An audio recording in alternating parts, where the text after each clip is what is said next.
Good evening, everyone. Welcome at our second lecture on astrochemistry, from dust till down, how solids affect cosmic life. This evening we have three speakers for you. We have Dr. David Gobrecht, we have Dr. Marie van de Sande, and Robin Baeyens. These lectures are organized by the KVCV, or the Royal Flemish Chemical Society, of which I'm going to give you now a short introduction. The KVCV is a chemical society within Flanders, so the northern, Dutch-speaking part of Belgium. And we are a community of chemists in Flanders and far beyond, because everyone can become a member of our society.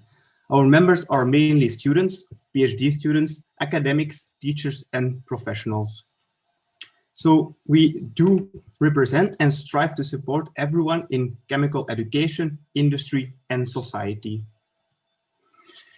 We mainly organize lectures about popular scientific topics for the general audience or more domain-specific workshops.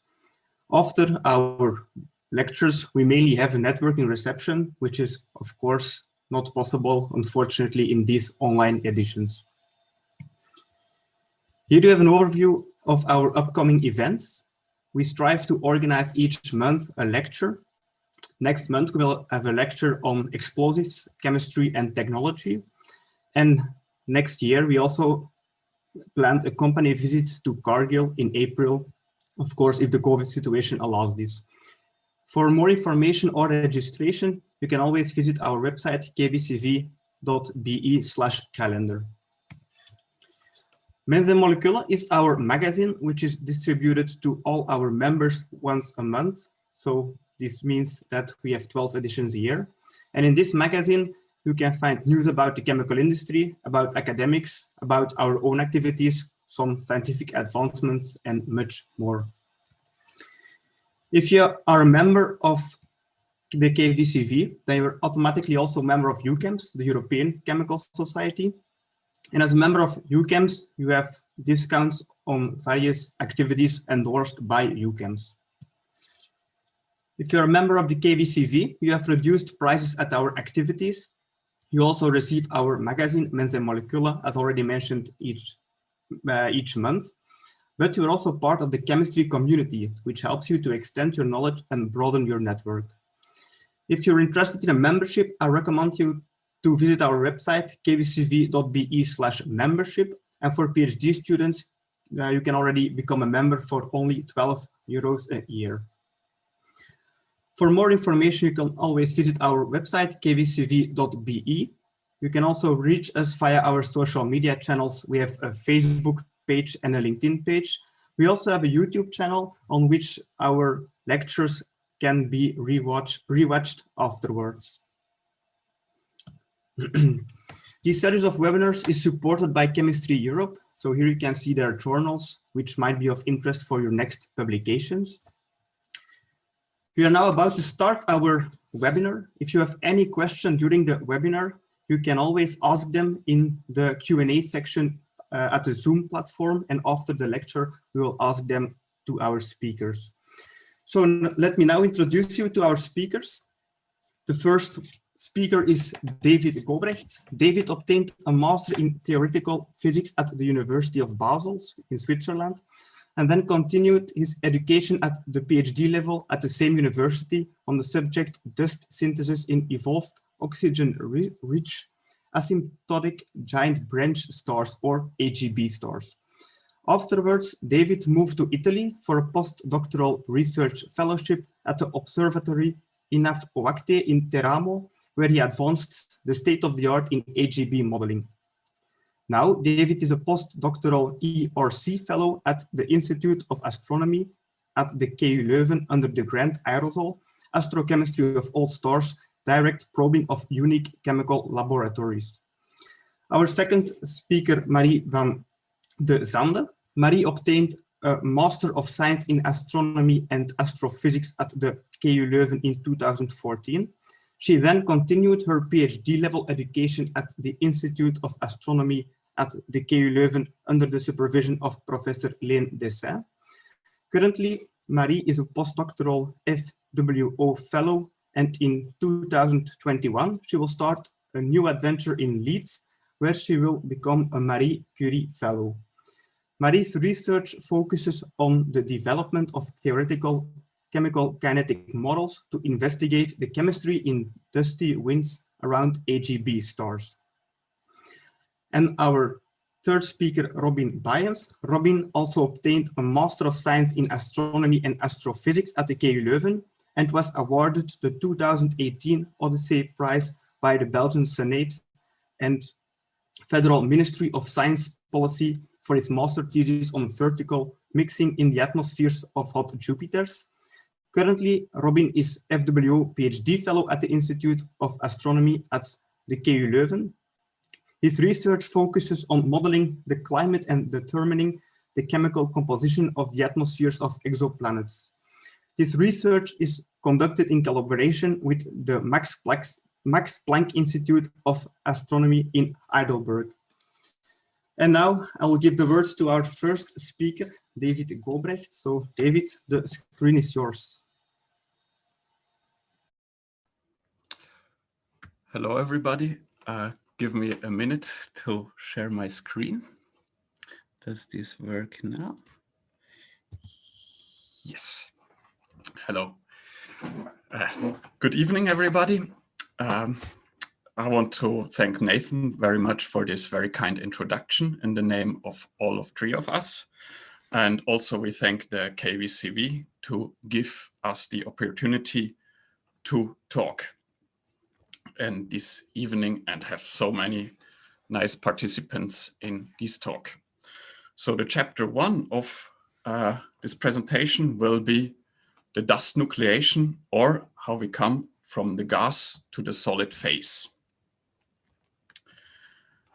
So what does astrochemistry mean? So astrochemistry is composed of two words. One word is astro, which comes from the Greek verb astron, which means star. And we have related fields, which is the astronomy, which is rather observationally motivated, and astrophysics and cosmology, which have rather a theoretical background, but there's many more related fields. I didn't list them all. And then we have the term chemistry, and that derives from the word alchemy, which potentially has an Arabic origin, but this is not fully clear. And this is derives from alchemy. As I said, this is an Arabic word, and it deals with the composition, properties, and change or transformation of chemical substances. And its related fields here are molecular dynamics, quantum chemistry, and chemical kinetics. And I want to mention also one rather sarcastic statement that I once heard about chemistry, and that was, yeah, chemistry is simply the physics of the valence electrons, but I think this is not true, and chemistry is much more than that. So astrochemistry is not only combining astronomy and chemistry, but it's on the other hand also interdisciplinary, because the tools are. So on one hand, we have, we have the theory, which mainly deals with calculations and numerical simulations of molecular systems. And me, myself, I consider myself as a theorist, but of equal importance are observations that are performed usually with telescopes. And our boss, Lane Dessine, she is leading now the Atomium program, which is one of the largest observational programs for evolved stars that is conducted at the ALMA telescopes in Chile. And of equal importance are the laboratory experiments that are mainly investigating meteorites. So they're hunting for meteorites in the desert. If they don't find one, they can also produce an analog. And also in the lab, what is important for us, they measure reaction rate for astrophysical relevant reactions. And here you can actually see an atomic force microscope picture of a stardust grain inside a meteorite. So now we know astrochemistry is very interdisciplinary. I will start with telling you a bit more about the astronomical part of the astrochemistry. So stars are not static, but they evolve. Here in this nice courtesy, we have actually depicted the evolution of a star. Here in the middle, where you see this kind of cloud-like structure, there a star is born. And depending on the initial mass, they have different evolutionary tracks. So here on the right-hand side is the stellar evolution track of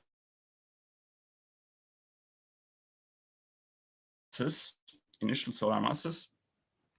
And on the left-hand side is depicted a star which has less than 8 solar masses initially, like our sun. This yellow dot here should represent the sun. And what we're mostly interested in our talks here now are evolved stars of low and intermediate mass stars.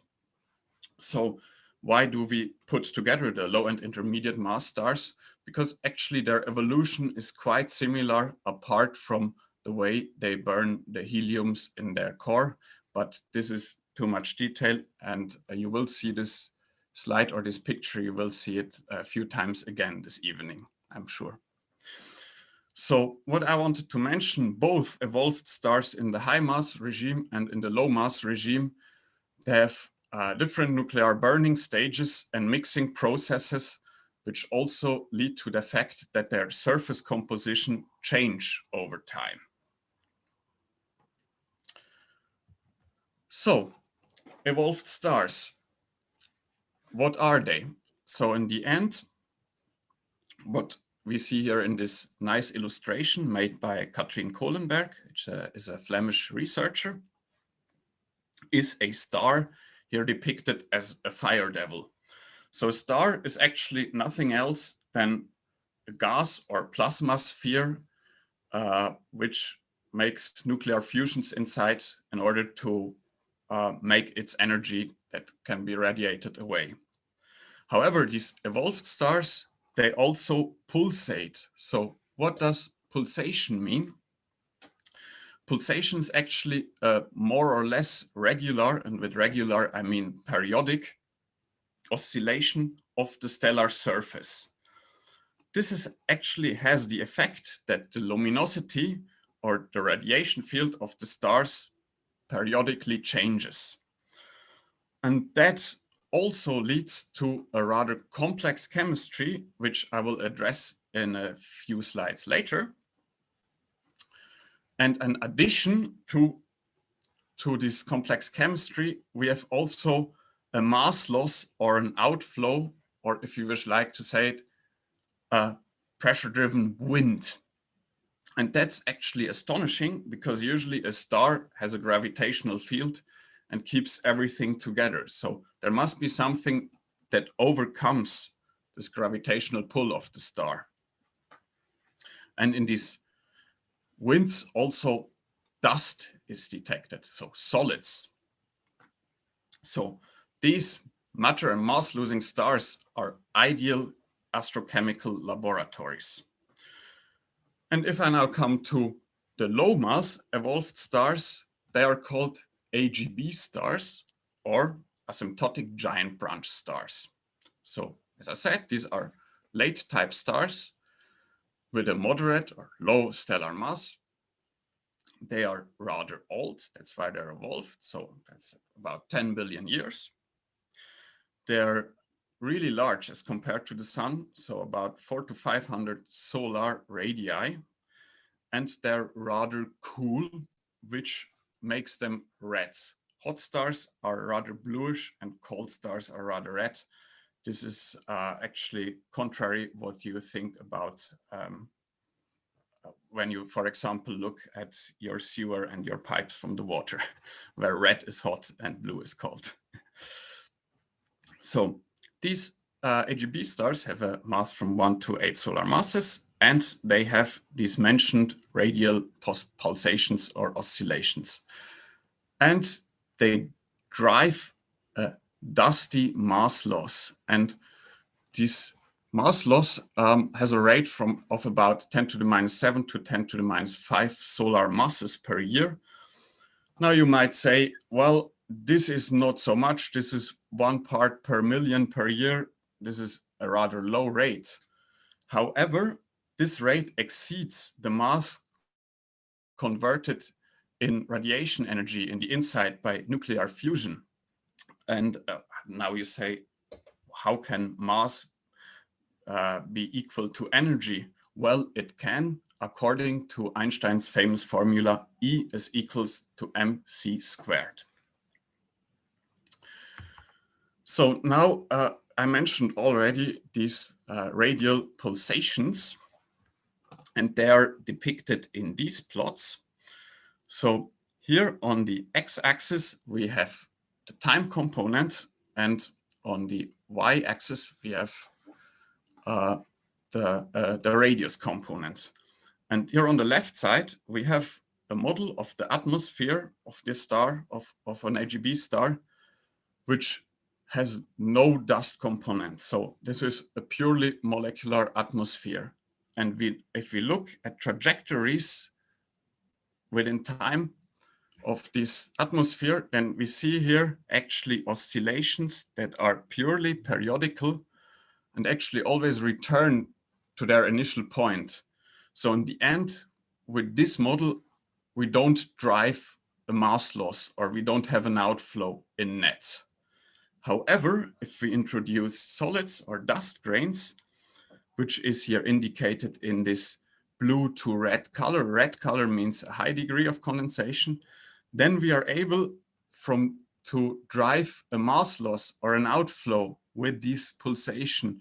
You can see here gradually these red streaming lines, they go outwards. So we have a net mass loss.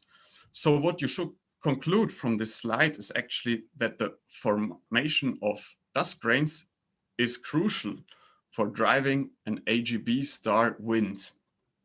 And the reason for this is that the dust grains present here, they provide a sufficiently large cross-section, or in astronomy, we say opacity, for these stellar photons to transfer momentum and then to actually overcome the gravitational pull of the star. So turning now to the chemistry side. So the chemistry in the atmospheres of these AGB stars is primarily controlled by the atmospheric C/O ratio. What means C? C is carbon and O is oxygen. And this is a consequence of the high bond energy of the carbon monoxide molecule, which is actually the highest bond energy for a diatomic molecule, and it's above 1,000 kilojoules per mole. And if we look here at the electronic structure of CO, then we see this carbon monoxide is triple bonded. And I wanted to mention here also one of these bonds is a dative bond given by the oxygen atom. So in the end, this makes this carbon monoxide molecule having a lower dipole moment than initially expected.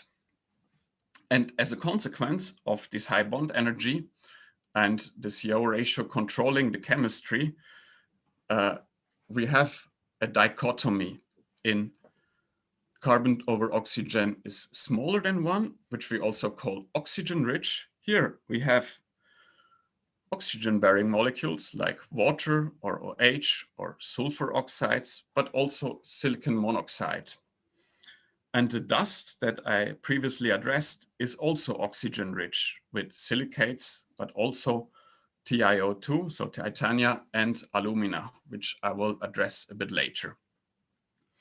On the other hand, we have carbon-rich environments where the C/O ratio is bigger than 1. And here we have acetylene, HCN, CS, and in mainly carbon-bearing species for the molecules as well as for the dust. But as you might remember from some of the previous slides, first of all, the surface composition might change over time. So an oxygen-rich atmosphere can become carbon-rich, and vice versa, a carbon-rich atmosphere can become oxygen-rich. Also, HCN and CS has found in smaller amounts in oxygen environments, and water has been found in carbon-rich environments. And that actually cannot really be explained by equilibrium chemistry, but there the pulsations and non-equilibrium chemistry and photochemistry might play a role. That's why I indicated here this blizzard. So now you have seen here in this slide atoms like carbon and oxygen, molecules and dust. And to give you a better impression about the structure of matter or the size of the matter, I have created this slide where you actually see here on the left side atoms. Here I depicted aluminum, hydrogen and oxygen. And these atoms, I should better say they are isotopes, because the isotopic anomalies are important for astrophysicists because the isotopic ratios are different than on Earth. And classical, if you want to describe the atoms, you take the so-called solar abundances, which are composed of mainly of hydrogen and helium, which make up almost 99% of the atomic mixture, and the rest, 1 to 2%, is left over for other elements like carbon and oxygen, but also aluminum. And a bit more sophisticated models predict also different abundances, and they depend then on the stellar mass and also on the evolutionary state. So you will have a changing C/O ratio, whereas if you take the solar abundances, you just have a fixed one. So if we increase the size and combine these atoms, we end up with gas phase molecules, where I depicted here ALOH, H2O, and CO. And the gas phase molecules, they're connected to dust grains essentially by molecular clusters. So let me please define what a molecular cluster is. A molecular cluster is actually an ensemble of bound atoms that is intermediate in size between a gas phase molecule and a dust grain. And when you apply this to a stellar atmosphere, then you will see that mainly the atoms and isotopes of these atoms are rather close to the star, where it's still hot and dense, and these dust grains are rather found outside the star, where the regions are a bit cooler and we have a bit more distance from the star. So the question here is now, if we want to know more about clusters and these precursors of dust and how the dust nucleates or the dust forms, do we go from this side or do we go from this side? So from the left to the right, from atoms to dust grains, or from dust grains to atoms. So these two approaches can also be called top-down approaches, going from the large macroscopic down to the microscopic, or bottom-up approaches, going from the smallest units up to the dust. And I depicted here on the left side top-down approaches as illustrated by magnesia. Magnesia is magnesium oxide and has one of the simplest crystal structures, which is displayed here. This is rockite or halite, and is, as said, very regularly spaced and simple crystal type. And if we take the microscope and look at the smallest unit, we end up here with an 8-atom cube of MgO, or Mg4O4, if you wish like that. The bottom-up approach I illustrated at the example of alumina or aluminum oxide. Oxides here are red, and aluminum are greenish. And if we start with the smallest clusters here, which is the dimer of alumina, we can make a tetramer. And at some point, so tetramer means 4 units of Al2O3, and at some point we will end up at corundum, which is the most stable crystalline form of aluminum oxide. And they can make very beautiful gemstones like here, the ruby or the sapphire. And the question now is, which is better? But before I address this, I will explain you a little bit more what is the top-down approach. So the top-down approach interpolates the small particle properties from bulk analogues.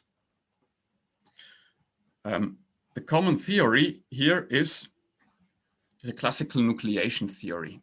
So just to explain you what this is, a particle or dust grain, for example, the energy is described by a bulk part or a volume part and the surface part.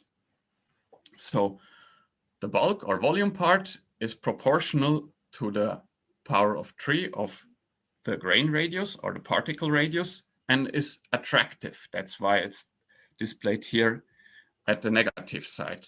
The surface energy is repulsive and scales with the surface, which is to the grain radius to the power of 2.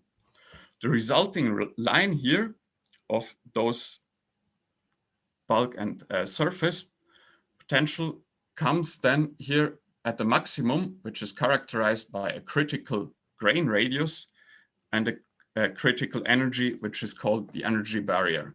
And that actually this grain radius and barriers characterize the bottleneck in the nucleation approach of a top-down approach of nucleation. And to give you a bit an impression from the daily life, I thought this might be not bad. So top-down approaches essentially work, you take macroscopic bulk, like for example here a bread, and put it in one of these bread cutting machines. And I put this example here because I've never seen such a machine before arrived in Belgium. Found this very interesting to see. And then you cut these breads in slices, and then you have made a 1D cut. But if you slice them 90 degrees or perpendicular to it also, and have a 2D cut, which somewhat remind me on friture. And if you make a third cut, again perpendicular to it, then you end up with cubes. And if we go back to the bread, that reminds me somewhat on a fondue, which me as a Swiss can only recommend it at this season of the year to eat that.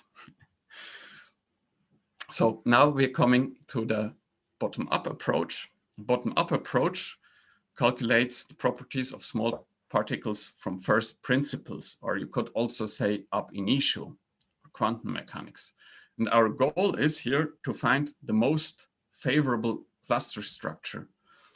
When I say most favorable cluster structure, I mean the cluster with the lowest potential energy, because this will be the most likely to be present in circumstellar envelope. And the mathematical equation describing that is essentially the time-independent Schrödinger equation. And how do I find the most favorable stable cluster? That I find through global optimization technique. There's on one hand classical force fields, which are sometimes also called interatomic potentials, which are not always that accurate, but they're also computationally cheap, means you can calculate them quite fast. A bit more expensive, but also much more accurate are hybrid density functionals, so which relates to the density functional theory. And you can go even on a higher level of theory, which would consist then of post-Hartree-Fock method. But however, these post-Hartree-Fock methods are very limited, in particular for large system size or large clusters, they are prohibitive. So as you already have seen, the cluster size plays an important role and is very relevant, because if the cluster is large, not only the computational effort of the whole system is larger, but also the possibilities of these structures to arrange, or the number of isomers, chemically said, increases literally astronomical with the system size. So if I now compare again bottom up with top down approaches, then we see, okay, the crystal cuts or bulk cuts, they look quite different from these clusters. And here, this is really to scale. This is not half a nanometer, so 4.8 angstroms. And you see here the atomic coordination, the bond length, just the overall appearance is different from these two approaches. And the clusters, they just have quantum and finite size effects. They have different bond characteristics. They don't show periodicity because they're, or often don't show periodicity because they're just too small. And all this leads actually to the point that if you compare them in potential energy, then we see that these bulk cuts have much higher potential energies than the clusters, and do not represent the minimum structures, at least on the nanoscale and sub-nanoscale. So I hope to have convinced you that the clusters or the bottom-up approach is the favorite approach. And actually, I'm also following that approach. Now the question is, okay, that's good. We believe now clusters represent these transitions between the gas phase and the dust phase. But are they observable? And there I say, well, yes and no. Astronomical observations can show, for example, rotational levels, which are depicted here on the left-hand side. So molecules and clusters, they can rotate. And to the rotation, there are corresponding 3 rotational constants, as long as this cluster is not linear.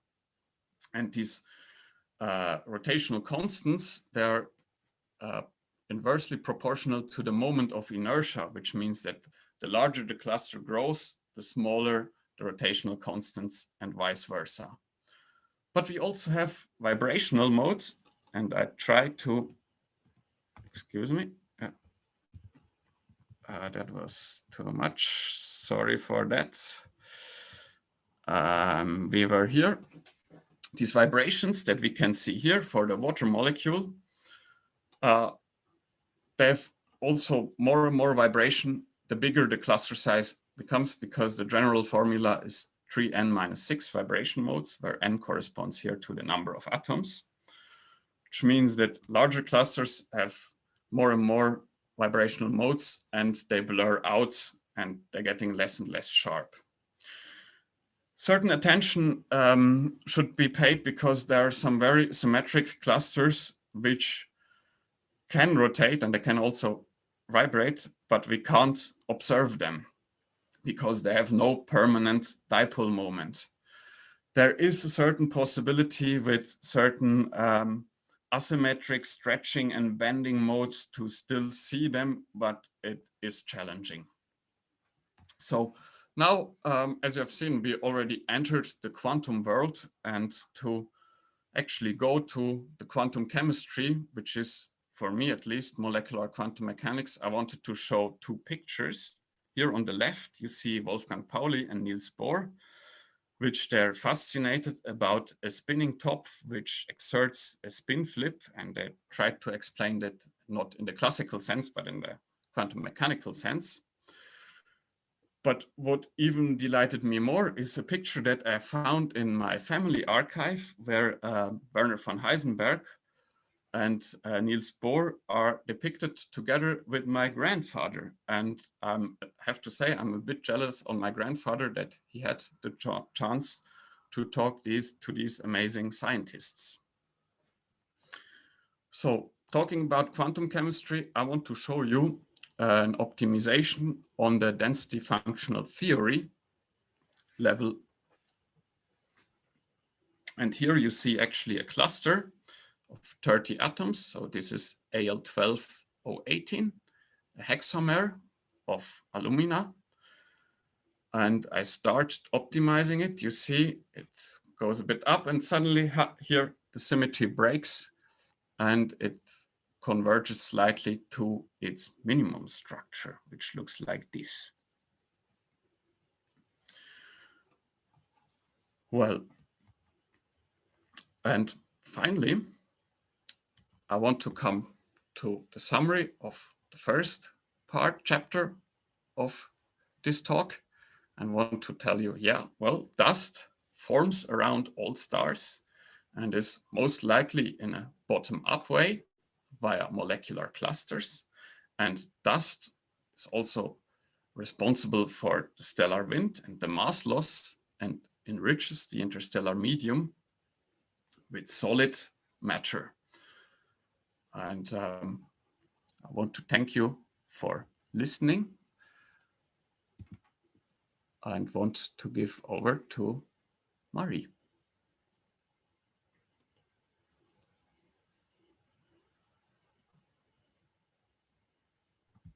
Thank you, David.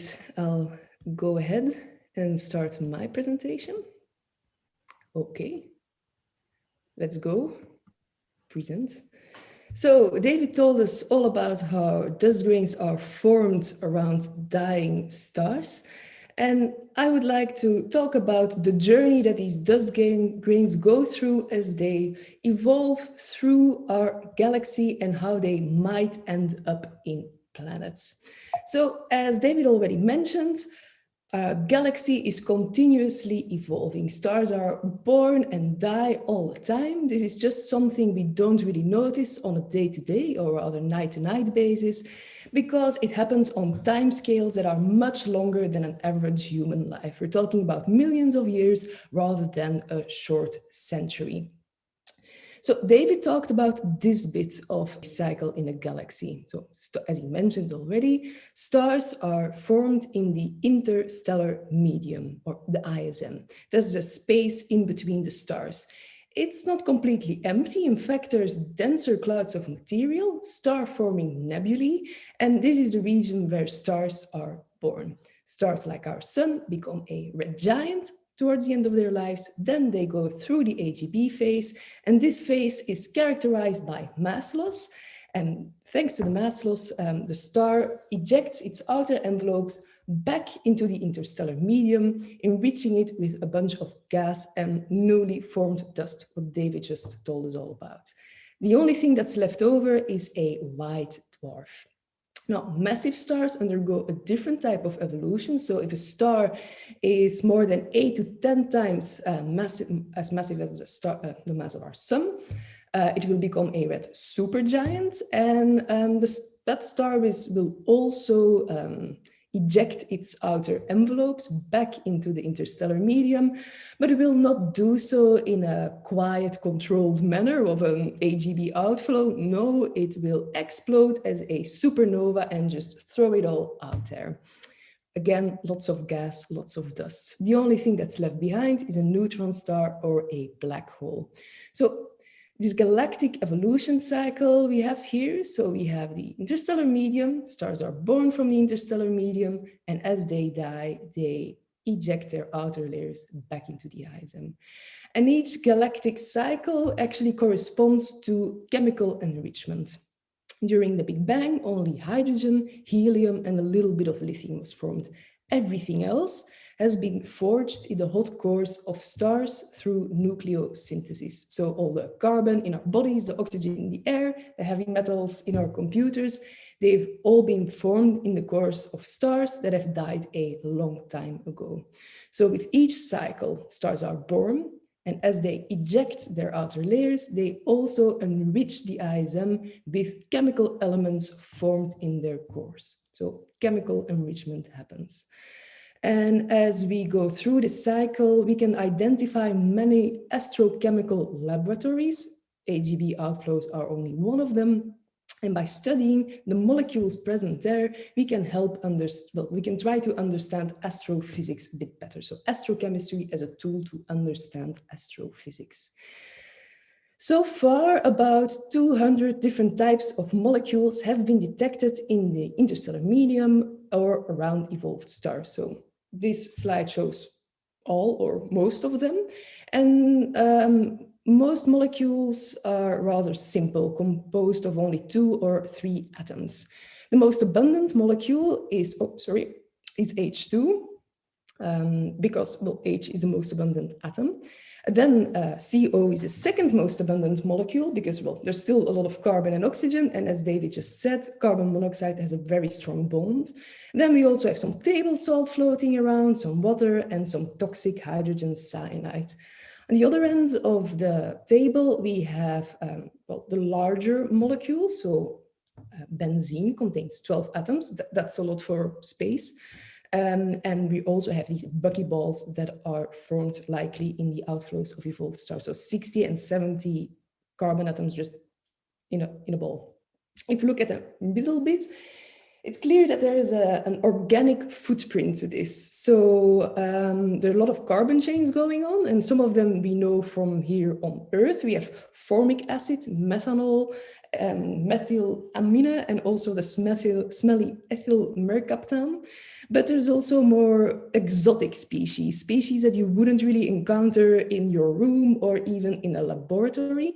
Maybe silane isn't so exotic, but it certainly causes less explosions in the interstellar medium. But then there's these carbon chains, well, quite literally carbon chains, just 5 carbon atoms in a row. That's a molecule that exists. You can add a nitrogen at the end or a hydrogen at the other end as well. But these are very exotic species. And the existence of these molecules, and more specifically these weird guys, tells us a lot about the environment in which they are formed, because astrochemistry is very different from terrestrial chemistry. Chemistry takes place in an environment that is very different from a lab. So it's not at 1 atmosphere of pressure or at room temperature. We're talking about very high or just low densities, high and low temperatures, difficult to create in a lab. So studying the presence of these molecules in astrochemical laboratories tells us a lot about the densities and the temperatures, so helps guide the astrophysics. But on the other hand, astrochemistry is also useful for regular chemistry, since it opens up this whole exotic array of chemistry and it allows us to probe these extreme ends of, well, our parameter space. David already mentioned that we detect these molecules thanks to their rotational and vibrational transitions. And these transitions, well, they emit a photon in the submillimeter to radio wavelength regime of the electromagnetic spectrum. To detect them, we need enormous satellite dishes, much like a satellite TV, but then a bit more sophisticated. This is the IREM 30-meter telescope. It's located on the Sierra Nevada in Spain. And then here on the right, we have the APEX telescope on the Atacama Desert in Chile. So both these telescopes are in a desert on a mountain. For astronomical observations, you really want to put your telescope on a mountain because then there's less atmosphere between you and your object. The atmosphere is very nice for us to live, but if you want to do astronomical observations, it's very annoying. So you put your telescope on a mountain to decrease the amount of atmosphere. You also want it to be a dry place. So a desert is perfect since, well, water absorbs a lot of the radiation that we are interested in. A lot of the bands where the molecules, interstellar molecules, their fingerprints are absorbed by water. So we should avoid water and an atmosphere. Now, the best way to do this is to send a telescope to space, but that's a bit expensive. There used to be a space observatory, Herschel, that operated in the submillimeter, but well, it was only operational between 2009 and 2013. James Webb Space Telescope will be launched soon, hopefully, but so far it hasn't been launched yet. So we have to do with the next best thing, which is ALMA. It's also located at the Atacama Desert, and actually it's a bunch of apex telescopes working together. It's a radio interferometer, and that's very simplistically a group of telescopes working together and pretending to be a much larger telescope. So we can pretend to have a dish of a kilometer wide, for example. It's not possible to make something. And ALMA is a real astrochemical workhorse. It has done a lot for the astrochemical community because it has increased our spatial and spectral sensitivity. And just to show this, here is a spectrum of IRC 10216. That is an AGB star that David just talked about. On the red, in the red, it's a spectrum taken by the IRAM telescope. And then the black line is a spectrum taken by ALMA. So same star, different telescope. In fact, the bottom one here is zoomed in. So in IRAM, we can already detect several molecules, but if we use ALMA, the sensitivity increases and there's so many more lines that we can detect. And see a lot of U's floating around on the screen. That's not uranium.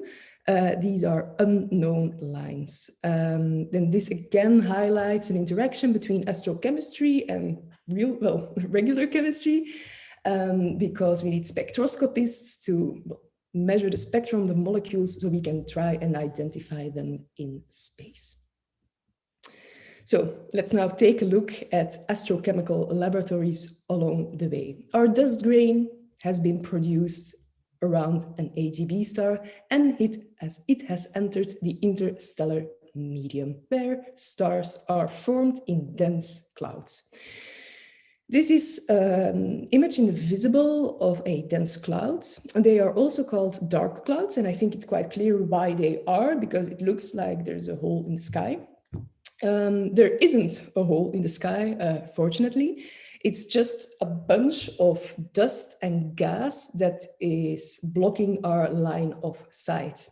If we switch to a different, longer wavelength, so if you go to the infrared, we can see through the dust and gas.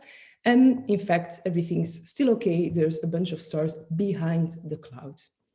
In fact, this cloud is on the verge of collapse. It just needs a tiny push, perhaps a supernova going off in the distance, for it to go out of equilibrium and collapse onto itself, forming stars. But so far, so good. It's still in a very precarious equilibrium. And I'd like to highlight the importance of dust, because it's because of the dust that we cannot see through this cloud. The dust shields whatever's going on inside of the cloud against visible light, but also against more energetic ultraviolet light. And that's a very important quality, especially in the interstellar medium. And because, well, life isn't easy in the interstellar medium, especially if you are a bunch of atoms that want to become a molecule. So most of the material in the ISM is located in diffuse clouds. And a diffuse cloud is not completely empty, but it's getting close to it. There's only 10 to 100 particles per cubic centimeter. Now, in this room, there's about 10 to the 20 particles per cubic centimeter. So it's not a void, but it's very empty. These low densities will make forming a molecule quite difficult, because you need a collision between atoms before you can form a molecule. And at such low densities, it can take quite some time before two atoms collide. It can take years, even up to a century, before a molecule can form.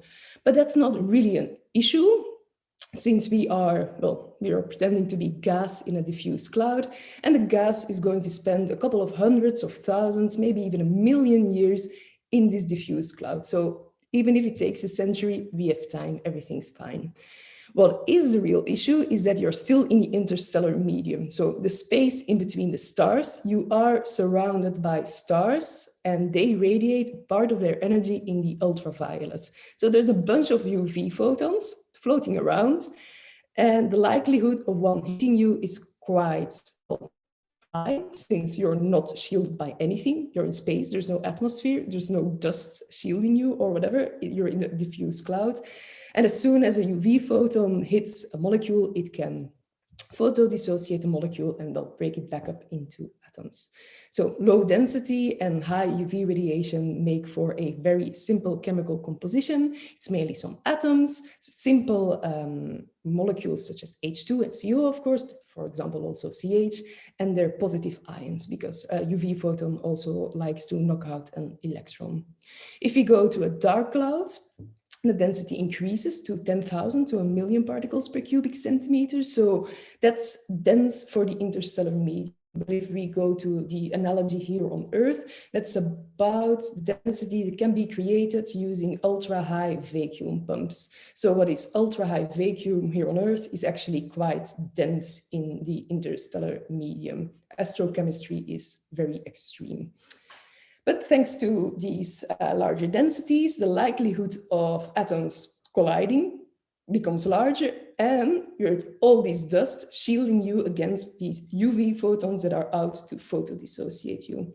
This means that more complex molecules can be formed. And in astrochemistry, we're not so picky. H2O, H2CO, HCN, the weird guy C4H, that's already quite complex to us. But there's also genuinely complex molecules that are formed. These complex organic molecules, ethyl formate, methanol, and formic acid, for example, others as well. And their detection was quite surprising since gas phase chemistry alone cannot explain the abundances with which these complex organic molecules were detected. Because, well, to form ethyl formate, you still need a lot of collisions to happen before you can make such a long molecule. And again, the dust particles come to our rescue because the dust provides a catalytic surface for the chemistry to happen on. These dark clouds are quite cold, so gas phase species are able to accrete onto the dust. So here we have a bunch of CO molecules, and these hydrogen atoms are zooming around. They're much lighter, so they can hop over the dust quite efficiently. And here methanol was formed on the dust grain. So a CO molecule arrived from the gas phase. Hydrogen is still zooming around and hydrogenating those CO molecules. Even though they are heavier, they can still, well, scan the surface, and a more complex molecule is formed. Again, CO arrives from the gas phase. These two HCOs meet each other on the grain surface. So again, the surface acting as a catalytic surface for chemistry to happen on, and poop, glycolaldehyde is formed.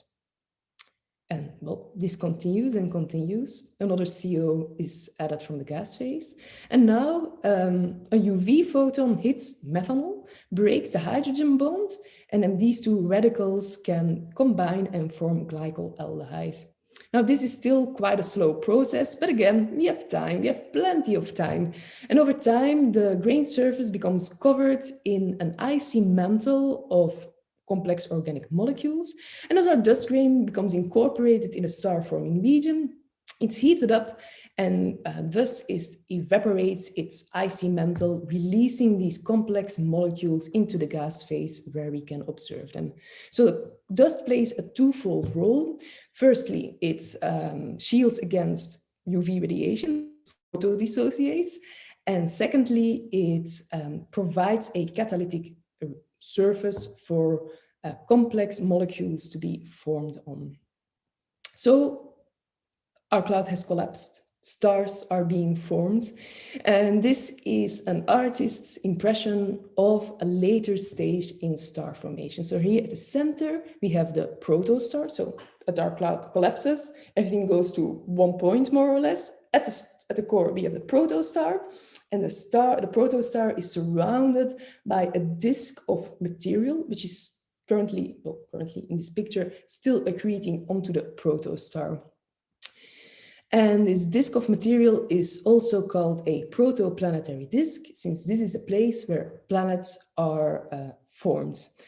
And well, yeah, planets are a regular byproduct of star formation. That's something we know. But not only are planets formed in this region, there's also meteorites that are formed and comets.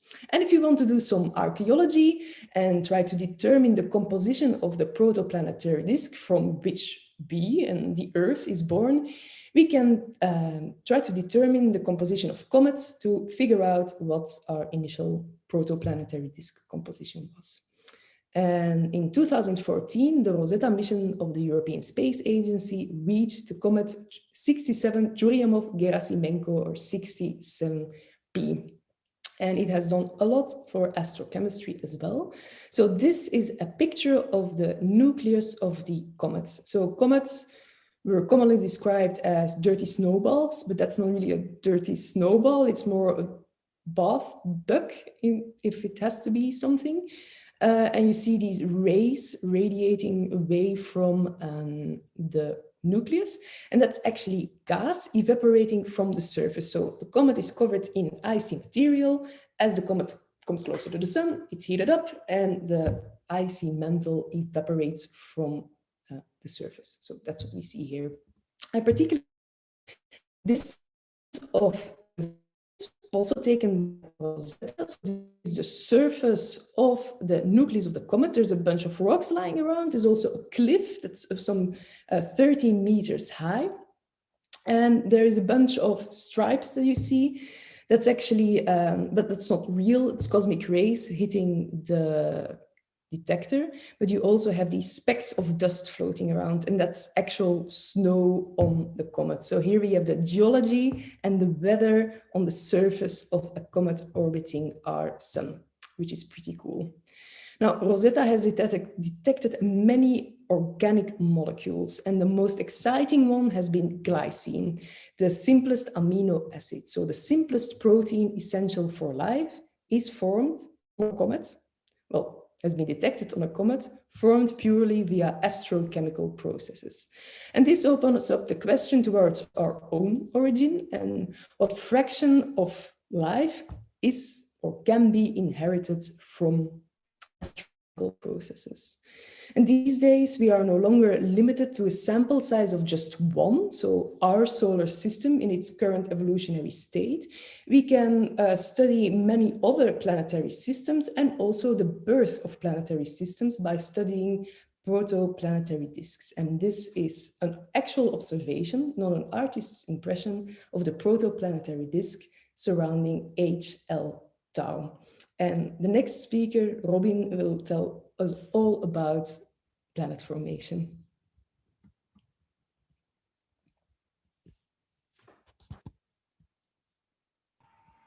All right, thank you very much.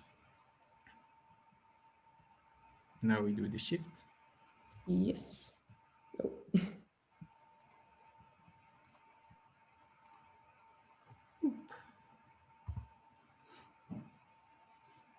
All right, good evening, everyone, and thanks for joining this three-part lecture. So we are now arriving at chapter 3, where I will explain how the dust coming from the dying star and the outflow of dying stars has gone through the interstellar medium and has arrived at the protoplanetary disk. How this dust will now act in how to form planets, and also how this will change a little bit the atmospheric chemistry of those planets.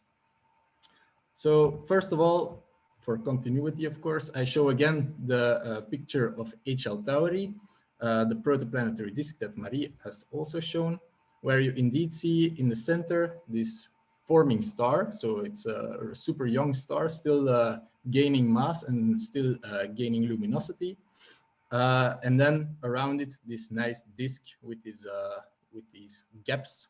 And in these gaps is really the place where we expect planets to form. Now, this is an image taken in the radio wavelength. We can also look at this in the visible light, and then it looks a little bit different. Then you see here a collection of these protoplanetary disks. And you really see this. These are huge structures of a lot of gas and dust. And then right in the center, there is where we would expect the planets to form. So I will tell you a little bit about the theory of planet formation so that we're all on the same basis. So as I already said, the planet formation will take place in the middle section of the disk. And why is that? Well, there the densities are the highest, and there you also are shielded from the intense radiation from the star, as in the process that Marie already explained. And there you have this nucleation for these dust species. So it's like micrometer sized dust species. And if you have not cleaned in a while your house and you look in the corner of your house, you can see that dust likes to stick together via electromagnetic forces. So they really want to form planets, actually. So they do it automatically in your house. But here, this is done, of course, on a bit larger scale. And these dust species start to stick together until they form something like millimeter-sized pebbles, like small rocks. And all these rocks are rotating around the star in such a disk. Then these rocks, they also collide and they stick together, and they slowly build up until you get bigger rocks of meter-sized and then even larger. And then at some point, a few of these rocks become so large that they will really accrete everything in their neighborhood. If they pass a certain mass threshold, they even have enough gravity to accrete the gas from the disk. And this is the way you can form giant planets, because the gas giants in our solar system, they are consistent mostly of gas, of course. And then finally, there's a kind of dynamical phase where the first planets that have been formed are dominating the dynamics and accreting other smaller bodies and kicking other bodies out of the planetary system, until you end up with something like our own solar system, or maybe something different. We don't really know yet. And this theory of planet formation, it's a good theory. It has a few difficult parts as well, mostly because there needs to be a huge growth on a very short time scale. So this growth is really 15 orders of magnitude that needs to be covered, because you have to go from like this small micrometer sized dust grain to a planet of 10,000 kilometers. And this has to happen on a very short time scale, because, as I said, to form giant planets, it's really a race against time. They have to accrete enough gas from the disk, but we know from observations that the gas dissipates after a while. And after around 10 million years, all the gas in the disk will have dissipated, and you cannot accrete it on the planet anymore. So if the planet is not formed before this time, you will never get your giant planets anymore. So 10 million years sounds maybe like a lot of time, but in astronomical timescales, it's really, really short. And then finally, these collisions that need to happen for the growth of the planets, they need to happen slowly, of course, because you can imagine that if you have two bodies of something like 10 or 100 meters, and they smash into each other at high velocities, well, you shatter everything, everything breaks up, and you have to start all over again with your planet formation. So that's not helpful, of course. So we really have these observations from the small dust grains on the one hand, of which I already showed a few pictures. And we have, of course, observations of planets in our own solar system, but also exoplanets, planets around other stars. So we now know of more than 4,000 of those already. But in between, it's a little bit more difficult. We don't have so much information. But I will talk about two types of observations that may help us in order to constrain these conditions of planet formation. So the first one will be the transition disks, and the second one I call chemical fingerprints. So first, the transition disks. What is a transition disk? Well, very simply said, it's like a star with a disk around, and the disk is already quite evolved and is slowly opening a gap inside. So it's kind of an evolved protoplanetary disk already. And there's one specific case that I would really like to talk about, and that is the case of PDS 70. This is a sun-like star that is being formed, and it has a disk with a gap inside. So it's a transition disk. And there has been a very interesting observation by the ALMA telescope. So So it's pictured here. So this is like this huge array of radio telescopes who looked at emission of this ion HCO. And the emission of that ion looks like this picture.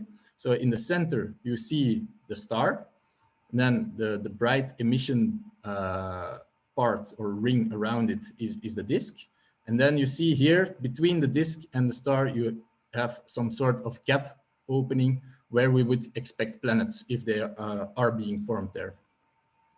And because this is a talk for chemists, of course, I specifically looked up the chemical reaction for this ion. And the main reaction pathway is that it is formed from CO, carbon monoxide, as was already mentioned a couple times, a very important molecule because it's such a strong bond. So that means that you can find it quite close to the star.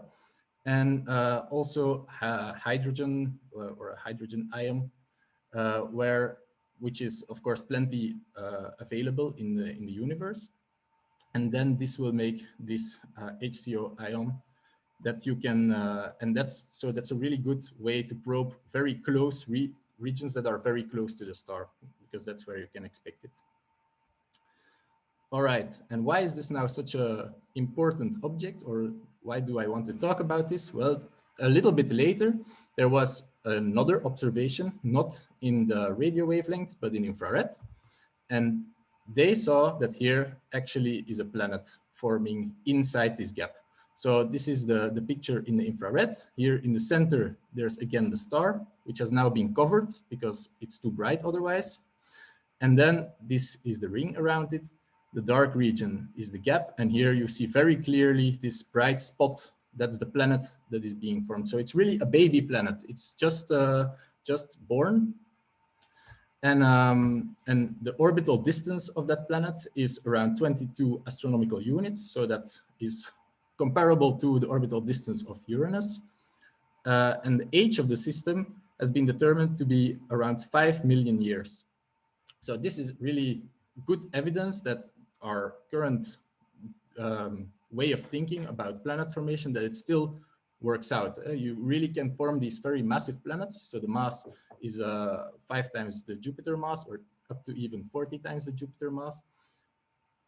You can really form these massive planets in a very short time. So this is really good evidence that we are on the right track. And actually, another very interesting discovery has been made 1 year later, 2019, and there it was found that there is actually a second planet in this system. So this is, again, a picture in another wavelength range. This time they were looking at the emission of the H-alpha line, which is a good tracer for accretion. And you see where here is the star, and here you have these two very bright regions where you find this H-alpha line peaking. So there's really a place where a lot of gas is accreted onto an object. So you have here the position of the planet that was already known, and here you see the second planet. The second planet is a little bit lighter, and it orbits around 35 AU. And quite interesting is that the orbits are in resonance. So for every couple of orbits the one makes, the other one makes another couple of orbits, but they are resonant. And that is quite interesting because it could be kind of analog to Jupiter and Saturn, who also have resonant orbits. So these kinds of observations are super interesting because they really allow us to see planet formation right when it is happening. And this is the first thing that I wanted to mention that can constrain planetary evolution, planet formation theory. And the second one were the chemical fingerprints. And for that, I would really like to show the mass metallicity relationship that happens, or that is visible in the solar system. And it's a relationship between the mass of the solar system gas giants and the metallicity of these planets. Now, the metallicity, what does this mean? Then I have to show you the periodic table of elements for astronomers, and that looks like this. So you have here, of course, hydrogen, you have helium, and all the other stuff we just call metals because there are so few of them We just call them metals. It's very easy. And the metallicity, that means the amount of metals compared to hydrogen. So if you have a high metallicity, you have many metals compared to hydrogen. So this relationship between the mass and the metallicity, we can plot it for the solar system objects. And then you can see that all the gas giants in our solar system, they fall nicely on a certain line. So here on the x-axis is the mass, on the y-axis is the metallicity. And you see that the more massive the planet is, the lower the metallicity is going to be. And this is actually a good indicator of this accretion scenario that I already talked about, because you can imagine a planet being formed from these solids, these giant rocks, and at one point they become massive enough to have certain gravitation, and then they start accreting gas from the disk. And this gas accretion, of course, it increases the mass, which increases the gravity, which increases the accretion. So it goes quite quickly. And you see that if you accrete more and more mass, well, then you are, if you accrete more and more gas, then of course the metallicity will go down because the gas is not a metal.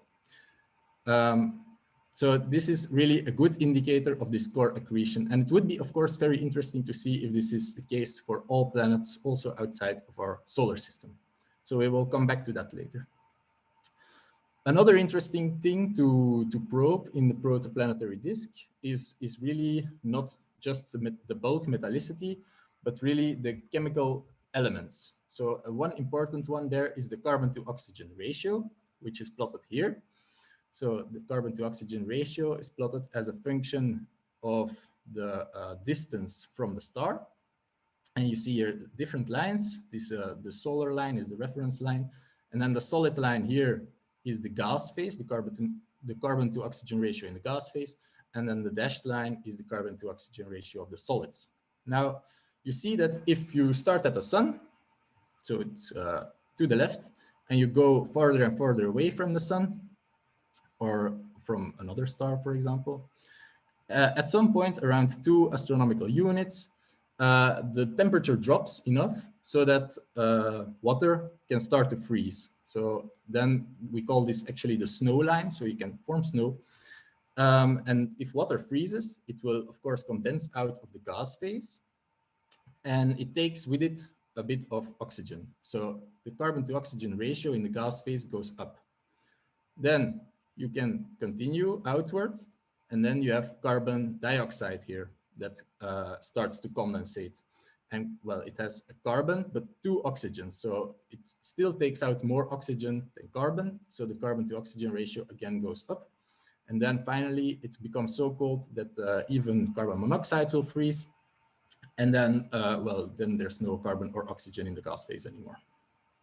So why is this important? Well, actually, this shows that there's a gradient of the carbon to oxygen ratio in the protoplanetary disk.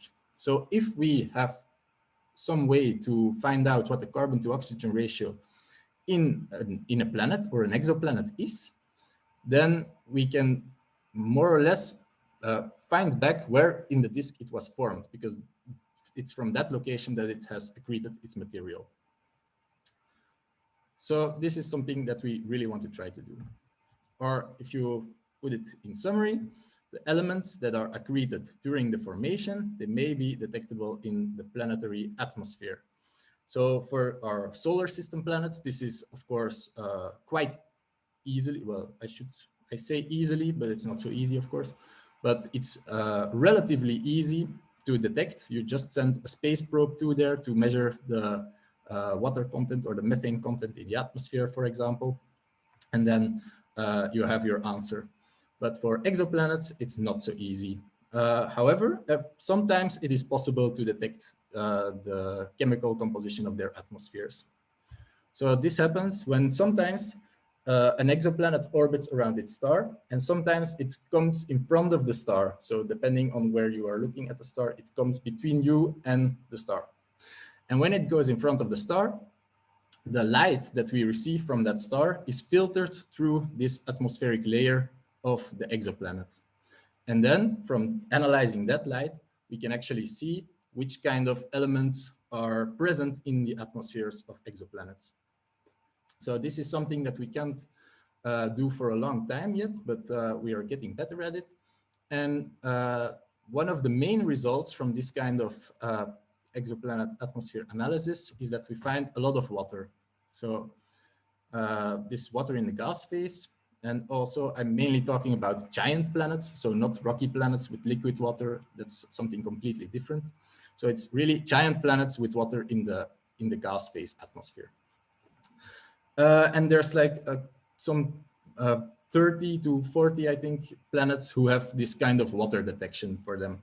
And then some others that are quite regularly detected are sodium and potassium, because they have very strong absorption lines. And that's why they are easier to detect. But then it becomes quite difficult after that. So there are a couple of other molecules that have been detected, maybe, maybe not, or in some exoplanets, and definitely not all of them. And I list a couple of them here. So there are some quite exotic ones like titanium oxide, vanadium oxide, but also some more expected ones like carbon monoxide and carbon dioxide. Here you have hydrogen cyanide, and here you have methane. But really not so many detections of them, and if they are detected, usually with huge uncertainty error bars on them. But actually this methane one is quite interesting, because if you have a detection of both water and of methane, water has oxygen, methane has carbon, and then you can really have a good guess on what the carbon to oxygen ratio in that planet would be, and then we can connect it to planet formation theory. Now, in order to interpret all these observations, we also need models, of course, so chemical models of the exoplanet atmosphere. That's another part that will be needed. And this is more my field of expertise. And what you can use for that is a chemical network. So some people also call it chemical mechanism, I've heard, and I don't know how chemists call it, but what I mean by it is that it is a collection of reactions with a collection of rate coefficients that all gives you nice differential equations that you can solve with respect to pressure and temperature and time. And if they are solved, then you know actually the chemical composition of the atmosphere. So in principle, it's quite simple. However, there is a big difficulty, and that is that you need all the reactions and all the rate coefficients, of course, because sometimes not all the reaction mechanisms are known, or sometimes the rate coefficients are not so accurately determined, and then you can, of course, get errors. So these are not always available. A solution might be to use a chemical network that is experimentally tested, but then, yeah, you have to figure out a way to build an exoplanet in a laboratory. That might be a bit difficult, you would think, but actually it's quite all right, because we can use here industry, and we go from a car engine to a hot atmosphere. So maybe a bit unexpected, but really car engines help us a lot to understand exoplanet atmospheres, because the car engine operates in a temperature regime of 100 Kelvin to 1000 Kelvin roughly, and the exoplanet atmosphere also operates in that regime. And then you have a car engine which has to operate from 0.01 bar to 100 bar, and exoplanet atmosphere also operates in that regime. Then in the car engine, you are mainly dealing with combustion reactions, so carbon, nitrogen, oxygen, hydrogen. These are also the atoms that we would expect in an exoplanet atmosphere. But the difference between the two is that there is extensive experimental data and studies done on combustion reactions for car engines and not for exoplanet atmospheres, of course. So we can use information from industry to apply to our hot atmosphere. So that's very nice, of course, that we can make this connection. All right, and what do we get then when we combine all these things? So we have the observations on one side, spectroscopy, and also the modeling of the chemical atmosphere. And then we can really start to go back to where we came from and to find out these clues for planet formation.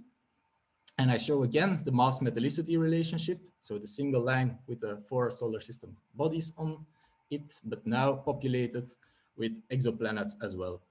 And well, here is still the line with the solar system bodies. You have here Uranus, Neptune, Saturn, and Jupiter. And then these are all exoplanets that have their abundances determined. And you see, well, it's a little bit of a mess. The error bars are still quite big, but it's starting to get to a point where we have enough exoplanets to do these kind of studies on.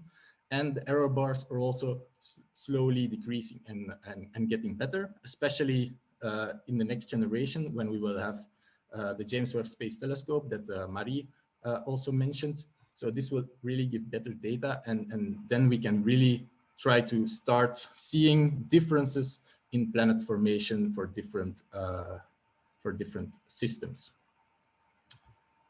All right, and then that brings me to the conclusion of my talk, and also to the conclusion of the whole lecture. And that is that we talked about chemistry in space. We talked about quite extreme conditions. We had outflows in dying stars. We had the cold vacuum of empty space with irradiation, UV radiation. And we had the hot irradiated exoplanets. And actually in all these very extreme conditions, very hostile conditions, chemistry happened. Chemistry is happening universally, and we can use our chemistry that we know from Earth to really interpret results in space. And that is in some way really amazing. So really quantum chemistry computations, laboratory measurements, kinetic rate determinations, even industrial testing from car engines, they are all helping us to answer the fundamental questions of where does life originate? How do planetary systems form? Is the solar system unique? Are there many like that? And are we alone in the universe? And with that, I would like to end. And I guess that there is still some space for questions.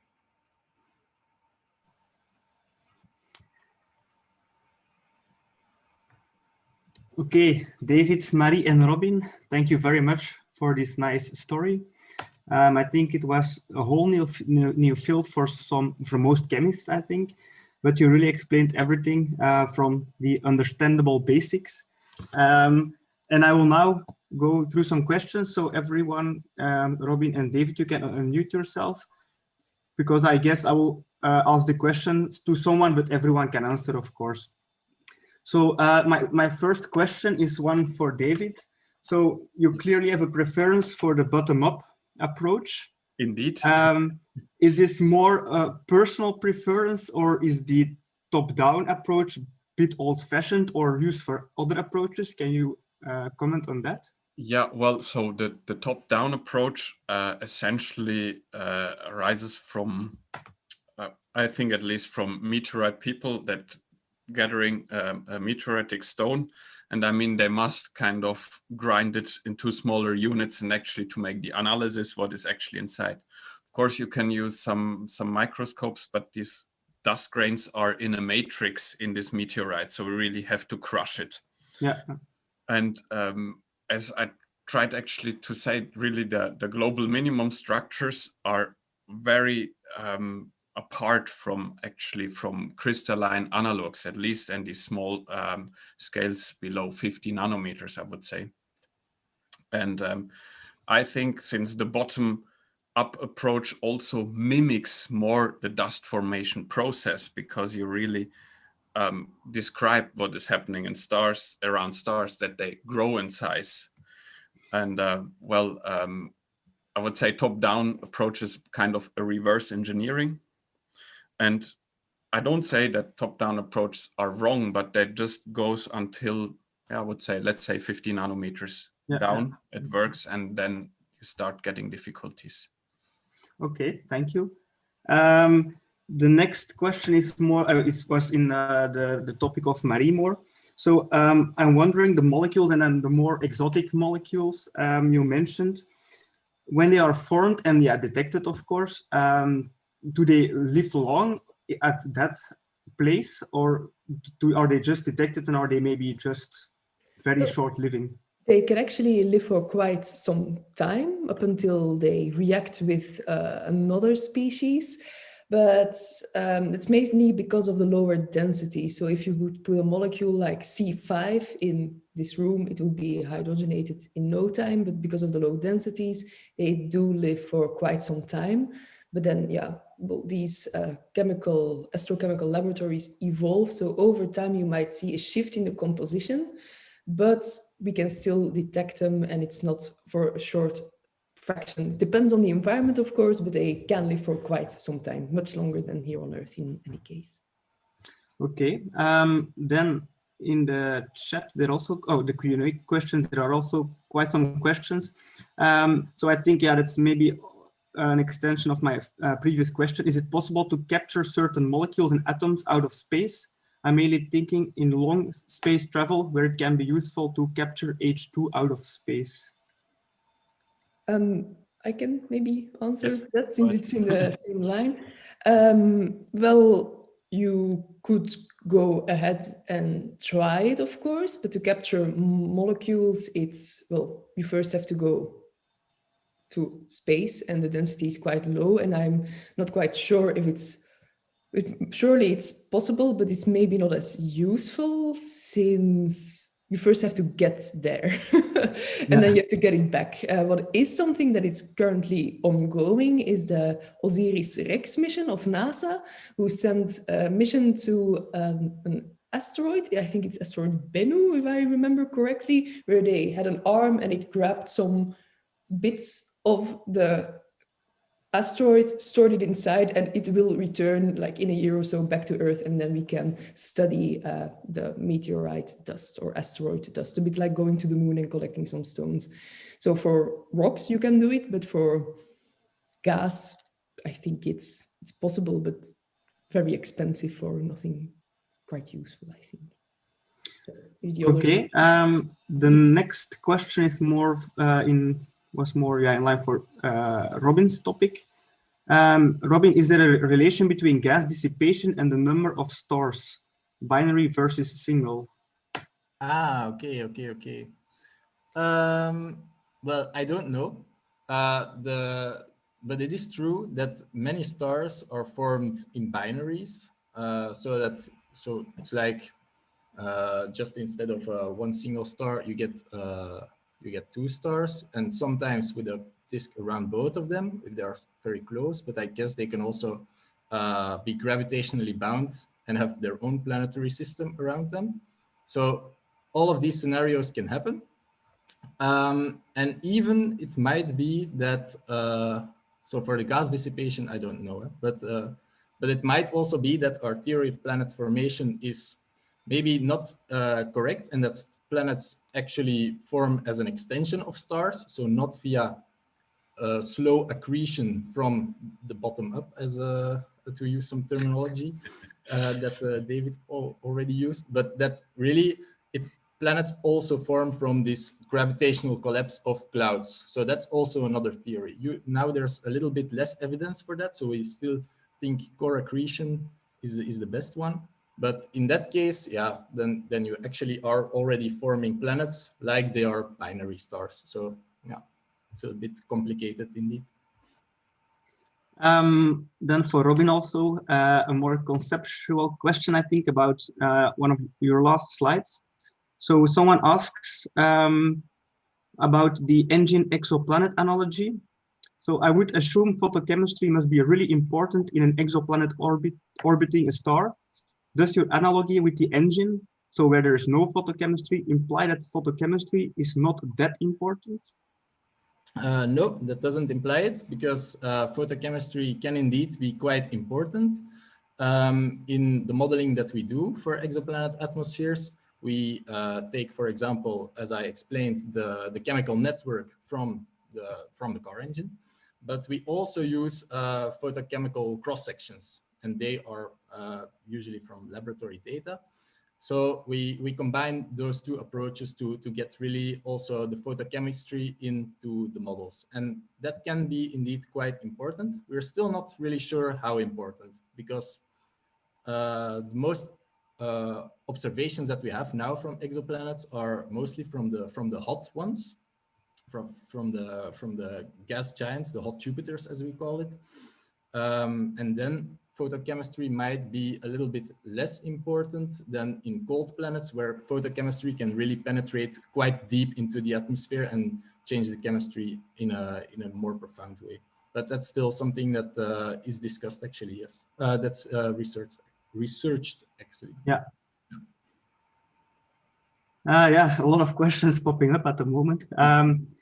How can scientists make use of various telescopes? Do they have to request time to use the telescopes by presenting their research, or are the telescopes constantly measuring and making their observations public for everyone? And how long do they have to wait before they have gained data from the telescope? I see everyone giving a reaction, so I think everyone can comment on this. Yes, so I mean, you need to make a proposal to get observation time. This is true, absolutely. And yeah, depending on how good your proposal is, you need to repropose it. So there's not always a very good acceptance rate, and you really have to have a decent proposal to do that. The telescopes are constantly measuring, and you also need to gauge them because they're, I mean, Earth-based telescope, they're depending on the weather. Even if they're built on the top of the mountain, you can have day-night changes and so on. You need to calibrate them actually. And the observation public for everyone. So for certain telescopes, ALMA policies, that is the observation must be open access. So at least the raw data, so far I know. Yeah. Yeah, so in fact, for example, for ALMA, I think the last cycle, there was an oversubscription rate of 6, which meant that the astronomical community asked for 6 times the amount of time that ALMA can actually function. So then decisions need to be made if there's only that many hours in a day or in a night for a telescope to work. So. Okay. Yeah, there are a lot of questions, so maybe I suggest that if they have still other questions, they just contact you personally. Maybe one last question, philosophy question, maybe, referring, a nice one to end, referring to the last slide, are we alone in the universe? What do you think? Maybe I can try. Go ahead, please. Because, well, of course, the answer is we don't know yet, but it would be very weird if we are the only ones in the universe, because there are so many stars. There's also so many galaxies even. The distances are huge. So it depends maybe on how you define alone. If you are, we probably are not the only form of life in the universe, but it might be that we are so far separated that that we are in that sense alone, just because of the huge distances. But I think, yeah, many people are still, I think, in our community, well, thinking that we aren't alone, that extraterrestrial life must exist, and that we are looking for it in our own solar system, but now also in exoplanets. So yeah. And then one last question, because we work in the Q&A section with a kind of voting up system. And there's one that has some votes. So have more complex amino acids than glycine, as a few already mentioned in the talk, been observed in space? If not, do you expect they will be? So I think glycine is the most complex molecule, but it's definitely the only biomolecule that has been observed so far. Maybe others are able to form as well, but so far there's no evidence of their existence. So the data of the Rosetta mission is still being analyzed. Maybe something pops up, maybe not, but well, we can get to glycine just through chemical processes on a dust grain. So we don't know yet. So far, it's glycine, the most complex and also the only biomolecule. Okay. If no one of the speakers wants to add something to that, then yeah. David? No. Okay, then I think we can end here our talk. I really want to thank you, well, the three of you, for your very interesting talk and the interactive discussion at the end. Normally, we would have a present for you, but it's difficult to give that in real life, of course, but that will follow for sure. So thank you very much. And also thank the participants for joining us this evening. And have a good evening and see you the next month. Bye. Right. Thanks. Thank you very much for listening. Bye. Bye.